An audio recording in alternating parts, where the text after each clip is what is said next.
Жетісу облысы құрылған 3 жыл ішінде көптеген жетістікке жетті. Соның бірі аймақта ең өзекті мәселе болған ауыз су. Қазір халық сапалы ауыз суға қол жеткізді. Ал жыл соңына дейін орталықтандырылған сумен қамтуға жататын барлық елді мекеннің 331 орталық ауыз су жүйесіне қосылады. 2022-2024 жылдары облыста 420-да 5 шақырым су құбыры желісі қайта жаңғыртылып, 24 елді мекенде ауыз су сапасы жақсарды.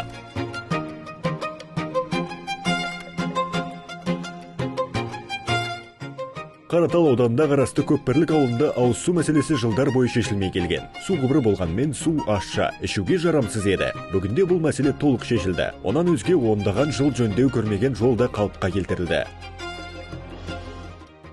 Баяғыдан су проблемасы. Ауыз су тұрмақ, ағын суда болмай қалған күндер болды ғой енді.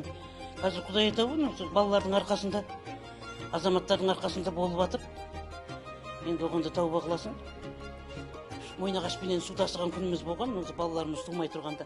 Сонымен қонақ күтіп, сонымен үй болып отырғанбыз. Текелі қаласының тұрғындары судың лай, таза еместігіне жиі шағымданатын. Қазір жаңа сүзгі станциясы заманауи жабдықтар, жүздеген ысырма жаңартылды. Енді қалайшылық су желілері де жаңғыртылады. Сарыөзекте су мәселесін түбегейлі шешу мақсатында 180 шақырым су құбырының құрылысы жүргізілуде. Қазірдің өзінде 22 шақырым су желісі тартылды. Бұл бастамасы ғана. Жақында таза ауыз су мәселесі толық шешілмек. Ал 160-қа жуық тұрғыны бар Алакөл ауданы Бибақан ауылындағылар ұзақ жыл бойы құдықтан су ішіп келген. Орталық су құбыры болмаған. Қазір мәселе шешілді. Сонымен қатар, Алакөл ауданындағы Лепсі ауылы биыл толық орталықтандырылған таза ауыз сумен қамтамасыз етіледі.